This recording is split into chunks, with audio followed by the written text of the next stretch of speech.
खासदार साहेब आधी बोलणार नाही। तुम्ही रस्त्यावरची लढाई लढतात, आम्ही देखील 20 वर्ष झाले सर्वसामान्य गोरगरीब दलित कष्टकरी आदिवासींच्यासाठी आम्ही रस्त्यावरच्या लढाई लढतोय।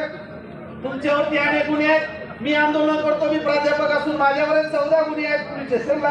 त्याच्यामुळं आपल्याला मला असं वाटतं की शेवटी जनतेच्यासाठी आपल्याकडे जे जे काय असेल ते जनतेच्या समर्पणासाठी आपण केलं पाहिजे। त्यागाची आणि समर्पणाची भूमी ही महाराष्ट्राची आहे, देशाची आहे। आणि म्हणून पुन्हा एकदा वंचित बहुजन आघाडीच्या वतीनं आम्हाला माहिती होतं की तुम्ही उपोषण करताय। आमचं एक निवेदन होतं कलेक्टर साहेबांना, आमच्या काही कार्यकर्ते जिल्ह्यात या ठिकाणी जमले आणि म्हणून आपले खासदार जर रस्त्यावरची लढाई करत असतील तर पक्षीय मतभेद बाजूला ठेवून शेवटी या महाराष्ट्रामध्ये फुले शाहू आंबेडकरी विचारधारा जिवंत ठेवण्याचं काम आपण सर्वजण करत आहोत। आणि म्हणून या जुलमी शासनाच्या विरोधामध्ये जे कोणी सत्तेच्या जोरावरती इथं मस्ती आणि मास करत असेल त्यांना जनता, मला असं वाटतं की आपण रस्त्यावरच्या लढाईत त्यांना उत्तर देऊया।